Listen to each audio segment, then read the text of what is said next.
저는 결혼 2년 차 30대 초반의 직장을 다니고 있는 남자입니다. 부부 사이에 아이는 없고 처음부터 자녀 계획이 없이 결혼을 했어요. 제가 다니는 직장이 사무실에서 컴퓨터 업무를 하는 일이 아니라 현장에서 몸으로 일을 하는 데다 일감이 들어오는 대로 쳐내는 구조이기 때문에 매달 버는 돈의 편차가 조금은 심한 편이에요. 정말 일이 없고 적게 버는 달에는 기본 월급 비슷하게 300만 원 정도를 벌 수 있고, 일이 많이 들어오는 달에는 800에서 주말도 쉬지 못하고 일을 할 때는 1000만 원 이상 법니다. 대학은 나오지 못했고 20대 초반 군대 다녀온 뒤로 이 일을 시작해서 나이에 비해 경력도 있고 기술도 있어서 앞으로도 바꿀 걱정은 없을 것 같아요. 지금까지 허튼 짓 한 적도 없고 나름 열심히 저축하며 돈 모으면서 살았기 때문에 2년 전 결혼할 때 순전히 제 힘으로 경기도에 40평대 전세집을 마련할 수 있었습니다. 대출도 하나 없이 전부 현금으로요. 아내는 저와 동갑이고 친한 친구의 소개로 만났어요. 결혼할 당시에 아내는 평범한 사무직으로 일을 하고 있었는데 직장 생활에 너무 지쳤고 회사에서 찝쩍거리는 나이 많은 부장 때문에 회사를 그만두고 싶어 하더라고요. 그만두고 당분간 공부를 하면서 공인중개사 준비를 하고 싶다고 하길래 제가 하는 일과 약간의 접점도 있고 일단 평생 할 수 있는 전문직이라는 생각에 전적으로 밀어줄 테니 한번 도전해보라고 했습니다. 제 연봉이 적은 편이 아니라서 아내와 맞벌이를 하지 않고도 충분히 생활이 가능했고 1년이건 2년이건 시간이 오래 걸리더라도 아내를 지원해 줄 수 있다는 생각이었어요. 결혼식 올리고 딱 석 달 후에 아내는 회사를 그만두었고 그 뒤로 지금까지 2년이 넘는 시간 동안 아내는 집에서 전업주부로 살고 있습니다. 하지만 말이 전업주부지 전업주부 세계에도 인사고과가 있었다면 진작에 잘리고도 남았을 거예요. 진짜 더는 이렇게는 못 살겠고 아내에게는 이미 이혼을 통보한 상태입니다. 이혼 이야기를 들은 아내가 재산 분할이니 위자료니 이상한 소리를 자꾸 하고 있는데 저는 저대로 할 말이 있고 충분한 증거가 있기 때문에 끝까지 싸울 생각이에요. 20대 초반부터 힘든 현장 일을 업으로 삼은 채 살았기 때문에 또래 여자친구를 사귀어 보지도 못한 채 20대를 보냈어요. 중간중간 소개팅을 몇 번 해본 적도 있었지만 제가 하는 직업에 대해서 설명을 하면 젊은 여자분들은 대부분 싫어하시더라고요. 저는 1년의 대부분의 시간을 아파트 건설 현장에서 일을 하고 있고 전문적인 기술이 있는 숙련된 기능공입니다. 팀으로 구성되어 일을 하고 있고 아무리 일이 없는 달에도 일정 금액 이상의 월급은 최소 금액으로 보장되어 있기 때문에 생계가 어려워질 염려도 없어요. 분명 아무나 할 수 없는 일이고 제가 이 자리에 있기까지 정말 많은 노력을 해왔습니다. 하지만 아무리 주변 사람들에게 일에 대해서 설명을 해봤자 보통 노가다꾼이라는 한마디로 제 직업을 평가하시더라고요. 물론 완전 틀린 말은 아니지만 저는 아무 일이나 하면서 몸으로 때우는 사람이 아니라 특별한 기술을 갖고 있다고 이야기하지만 그래도 이 바닥에 대해 모르시는 분들에게는 그냥 별다를 것 없는 노가다꾼으로 인식되는 것 같아요. 그래서 20대 초반 중반에는 연애 경험이 거의 없었고 친구의 소개로 지금의 아내를 만났는데 직업에 대한 편견이 없어 보여서 참 마음에 들었습니다. 일단 이혼을 하게 된 지금의 상황이지만 저는 아내를 정말 사랑했었고 지금도 그 마음이 조금은 남아있어요. 그래서 결혼 생활에 힘든 일이 생길 때마다 항상 제가 먼저 양보했었고 혼자 버티고 삭히면서 아내가 힘들어하는 모습을 보이면 모조리 제가 다 해주었던 것 같습니다. 처음에는 그래도 괜찮았어요. 제가 조금 힘들더라도 아내가 몸도 마음도 편한 것 같으면 저도 행복했으니까요. 직업의 특성상 저는 평일 새벽 일찍 출근 준비를 합니다. 현장에 따라 작업 진행 상황에 따라 조금씩은 다를 수도 있지만 보통 해가 뜨지 않는 새벽에 출근을 해요. 7시 전에 현장 도착을 해서 아침을 시작하고 오후 5시면 정상 퇴근 시간이지만 보통은 7시, 9시까지 작업이 연장되는 날도 많습니다. 업무 특성상 아침, 점심을 현장 식당에서 해결하고 연장 근무를 하는 날에는 저녁까지 먹고 들어갑니다. 항상 아내에게 연락을 자주 했었고 늦는 날엔 조금 늦어진다는 이야기를 매번 해줬어요. 퇴근 후에 집에 도착해서 씻고 소파에 앉으면 몸이 너무나도 피곤해서 절로 눈이 감깁니다. 5시에 퇴근한 날에는 제가 아내와 먹을 저녁 준비를 하고 설거지까지 제 몫이에요. 아내는 결혼 전에도 요리를 해본 적이 거의 없다고 했고 결혼 후에도 요리는 물론 설거지 같은 주방에 하는 것을 너무 힘들어하고 스트레스를 받는다고 하더군요. 그래서 제가 일하러 나갔을 때 아내는 배달 음식을 주로 먹었고 저녁 9시쯤 늦게 퇴근하는 날에는 저녁까지 치킨, 피자 같은 음식으로 먹는 날이 대부분이었어요. 요리하는 것도 힘들고 뒷정리에 설거지까지 힘들어했기 때문에 직접 밥을 차려 먹는 날은 2년 동안 손에 꼽았습니다. 아내는 저와 결혼하기 전까지 처가 댁에 살면서 모든 집안일은 장모님이 다 해주셨다고 해요. 라면 끓이는 것조차 장모님께서 다 해주셨다고 하더니 정말 아무것도 할 줄 모릅니다. 사실 집안일이라는 것이 엄청 힘들고 어려운 일은 별로 없다고 생각해요. 저도 20대 초반부터 집을 나와 독립해서 살았고 다른 지역에 있는 현장에 일을 하러 갈 때는 숙소 생활도 오래 했었습니다. 밥을 직접 해먹는 일은 드물었지만 청소하고 빨래는 예전부터 직접 했었죠. 제 아내도 조금만 스스로 움직인다면 충분히 다 할 수 있는 일이라고 생각하지만 본인이 아무것도 할 의지가 없기 때문에 강요할 수가 없었어요. 대화는 신혼 초부터 많이 해오고 있습니다. 내가 도와줄 테니 같이 작은 일부터 해보자고 해도 자기가 하기 싫은 일을 억지로 시킨다면서 화를 내고 성질을 부리는 바람에 그 모습이 보기 싫어서 제가 알아서 하고 있어요. 새벽에 제가 출근할 때는 아내는 이불 속에서 자고 있습니다. 어차피 현장 근처의 식당에서 아침을 먹을 수 있기 때문에 아내가 늦잠을 자는 건 상관없어요. 하지만 퇴근하고 집에 돌아와도 여전히 이불 속에 있는 경우가 대부분입니다. 잠을 잘 때도 있고 아닐 때도 있지만 보통 이불 속에서 TV를 보거나 핸드폰을 보고 있죠. 제가 5시에 퇴근하는 날에도 저녁 준비를 할 생각조차 하지 않습니다. 씻고 저 혼자서 저녁 준비를 다 한 뒤에 아내를 부르면 그제서야 겨우 나와서 몇 숟갈 뜨고는 본인 식사가 끝나면 그릇도 식탁 위에 그대로 내팽겨치고 다시 이불 속으로 들어가 버려요. 저는 혼자 치우고 설거지하고 뒷정리까지 다 마무리한 뒤에 쉴 수 있습니다. 배달 음식을 더 좋아하는 아내는 저녁을 먹는 둥 마는 둥하고는 야식이 먹고 싶다든지 과일 같은 후식을 먹고 싶다고 해요. 물론 이불 속에서요. 그러면 제가 거실 소파에서 TV를 보다 말고 아내에게 간식을 준비해서 가져다 줍니다. 아내는 침대에서 그대로 먹고 접시를 방바닥에 둔 채 잠이 들어버리면 또 제가 혼자 치우고 정리까지 다 하고 하루를 마무리합니다. 살림하시는 분들은 아시겠지만 이렇게 여러 번 일을 시키면 여간 번거로운 게 아니에요. 저는 하루 종일 힘들게 일을 하고 집에 돌아와서조차 편히 쉬질 못합니다. 공인중개사 공부를 한다면서 2년 동안 집에 들어앉아서 집안일을 단 한 번도 한 적 없어요.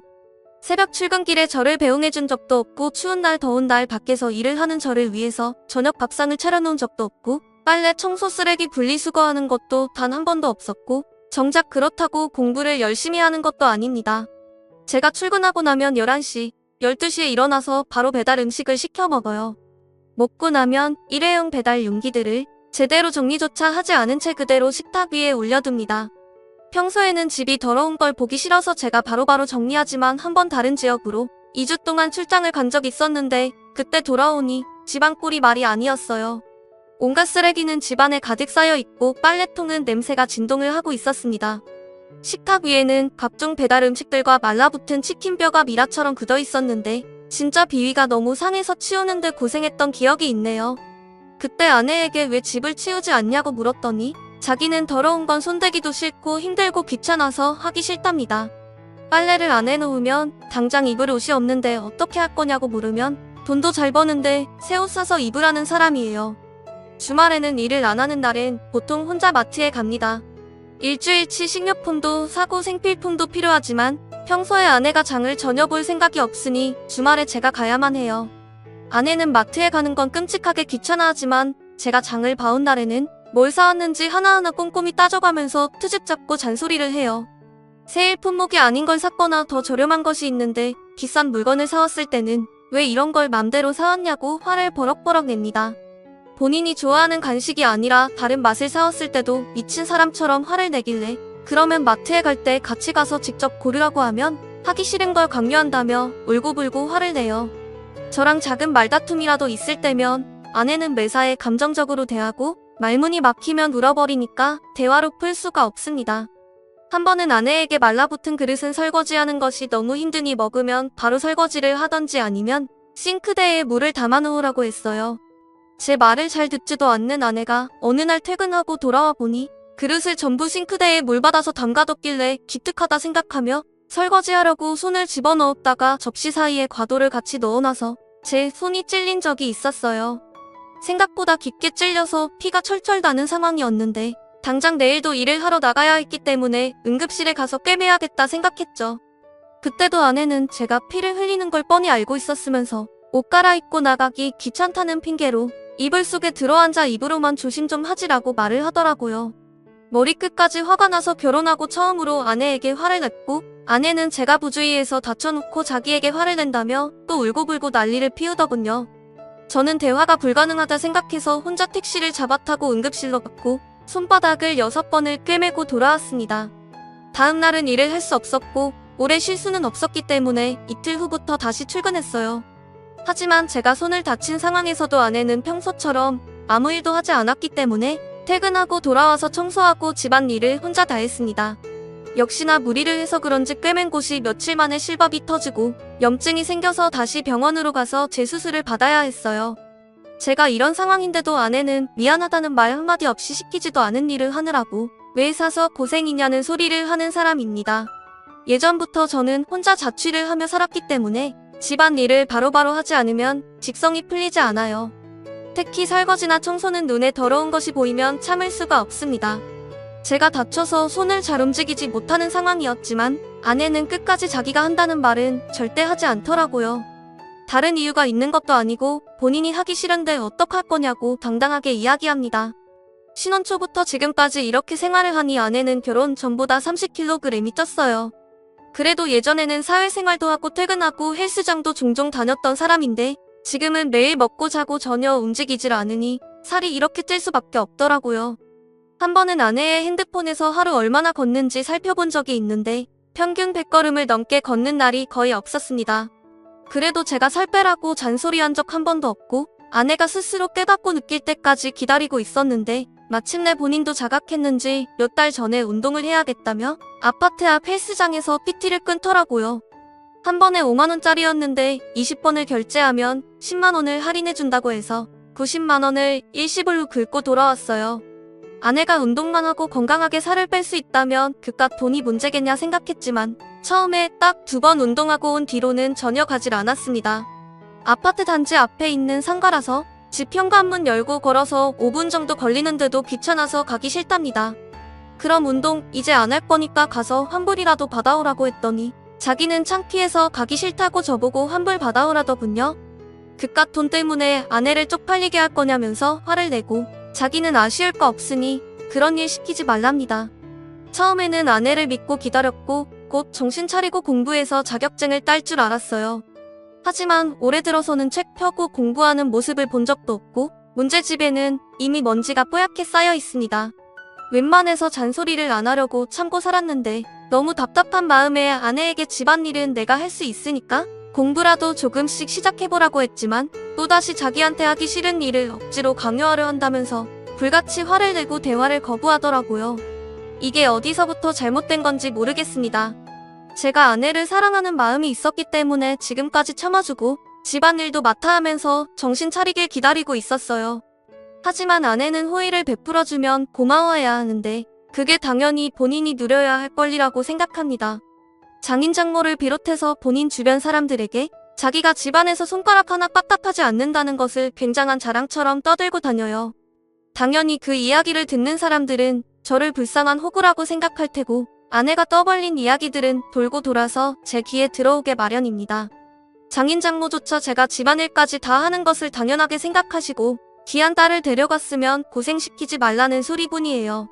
한 번은 참다 못해서 아내에게 부부가 같이 살기 위해서는 나가서 돈을 벌어오든지 아니면 집안일을 하든지 제가 부부가 살고 싶다고 아내가 살고 싶다고 아내는 제 이야기를 듣자마자 자기가 왜 그렇게 살아야 하냐고 나는 하기 싫은 일을 억지로 하면서 상대방에게 굽신거리고 맞출 이유 없다고 하더라고요.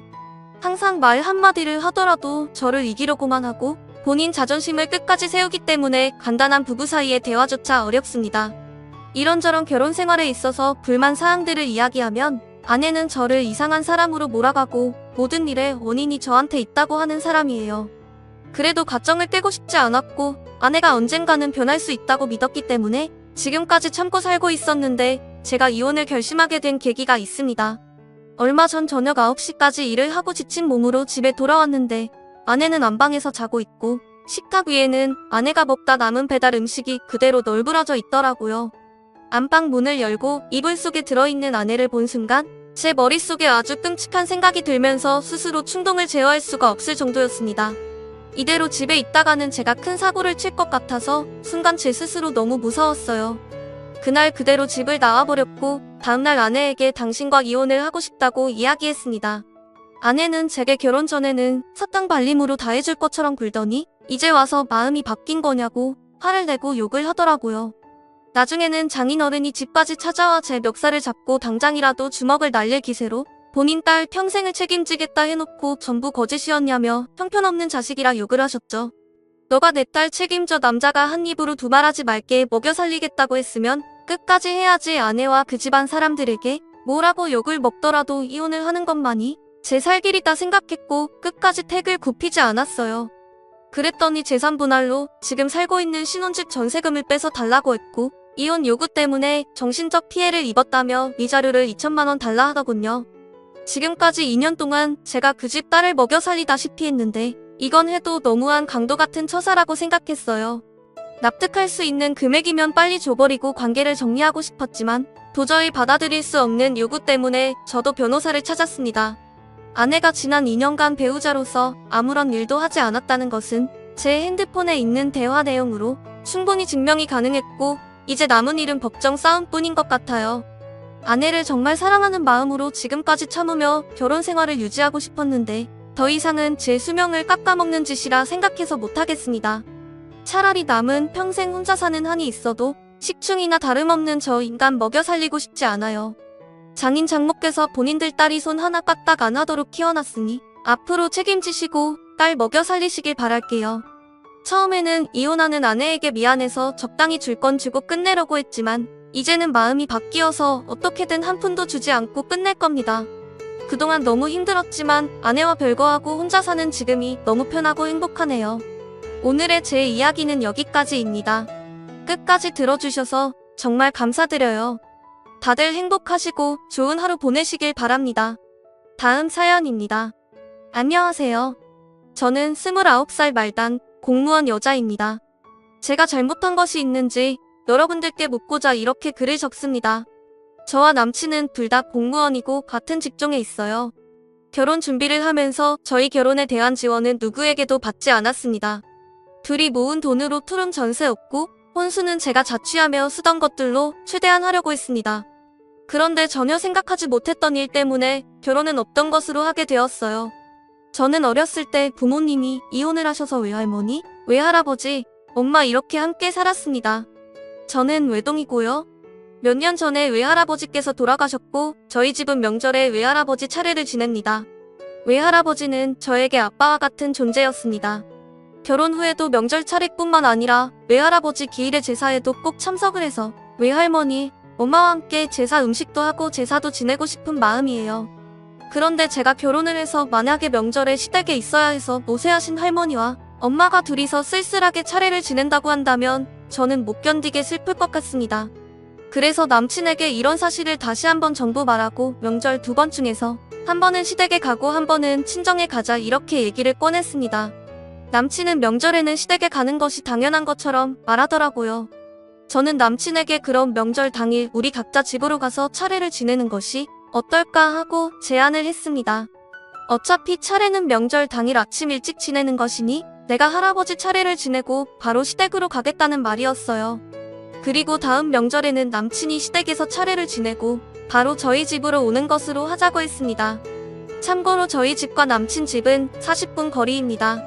남친은 제 얘기를 듣고 명절 당일에는 시댁에 와야 한다고 딱 찰나 말하더라고요. 저희 할아버지 기일에 제사는 지내더라도 명절에는 시댁 차례를 지내라는 말이었어요. 명절 당일 며느리 없이 아들이 시댁에 있으면 어른들이 뭐라고 생각하시겠냐고 하며 저의 제안은 말도 안 되는 소리라고 일축해버렸습니다. 명절에 며느리는 시댁에서 차례를 지내는 것으로 자기는 어려서부터 보고 자랐고 그것이 우리나라 전통이고 현실이라고 하더니 결혼한 모든 사람들이 대부분 자기와 같은 생각이라고 하더라고요. 남친에게 솔직히 말했습니다. 나는 얼굴도 모르는 분을 차례 지내기 위해서 명절에 우리 할아버지께 음식 차려서 인사드리는 것을 못하게 되는 것은 싫다. 내가 시댁 차례 지낼 때 절을 하는 것도 아닌데 내가 꼭 있어야 하냐? 그럼 나는 평생 명절마다 우리 할아버지 차례도 못 지내고 시댁 조상님들 차례를 지내야 하는 것이냐? 이렇게 말했습니다. 이 문제로 얘기를 하다가 서로 감정 상하고 했지만 좀처럼 의견 차이가 좁혀지지 않았습니다. 저는 결혼 후에 시댁에 방문하는 횟수를 딱히 정해두고 싶지 않았어요. 명절이나 생신, 어버이날 같은 때는 좋은 마음으로 시댁에 찾아가는 것은 좋죠. 하지만 그 외에 주기적으로 한 달에 몇 번 또는 1년에 몇 번 이런 식으로 횟수가 정해져 있다면 많이 부담스러울 것 같았습니다. 부모님을 찾아뵙는 것은 좋은 마음으로 찾아뵈어야 한다고 생각했어요. 그런데 정해진 룰에 의해 그 횟수를 꼭 채워야 하는 의무감으로 어른들을 찾아뵙는다면 별 의미가 없을 것 같았습니다. 이런 얘기를 나누다가 남친은 최소 한 달에 한 번은 부모님을 찾아뵈어야 할 것이라고 하더군요. 저는 그렇게 가고 싶으면 남친 혼자 가면 되지 않겠냐고 했더니 자기 혼자 가면 부모님이 뭐라고 생각하시겠냐고 하더라고요. 남친 어머니께서도 결혼 후에 한 달에 2번을 오라고 하셨다는데 너무 스트레스 받게 되더라고요. 거기다 더 스트레스 받는 것은 저희가 바빠서 한 달에 2번 못 가면 시부모님이 저희 신혼집으로 오신다고 하셨다는 것이었습니다. 저는 남친이 저희 집에 잘하길 바라지 않습니다.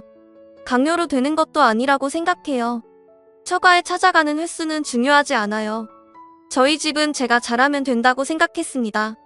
결혼 후에 돈 관리도 각자 월급 각자 관리하기로 했는데 저는 남친이 자기 돈으로 시댁에 얼마를 들이든 선물을 사드리든 여행을 보내드리든 아무 상관 안 할 것이라고 생각했어요. 돈 문제에 있어서는 남친도 제 월급에 대해서는 전혀 터치하지 않을 것이라고 했고 생활비와 저축할 돈 각출하기로 하는 것에 있어서는 전혀 의견 충돌이 없었습니다. 이런 점으로 따져봤을 때 나는 개인적이고 남친은 그렇지 않아서 서로 의견이 충돌하는 부분이 있는 것이라는 생각이 들지도 않았어요. 남친은 자기도 처가에 자주 갈 테니 저도 시댁에 잘하길 바란다는 식으로 말을 하는 것인데 저는 제 남편이 꼭 저희 집에 잘해야 한다고 생각하는 사람이 아니거든요.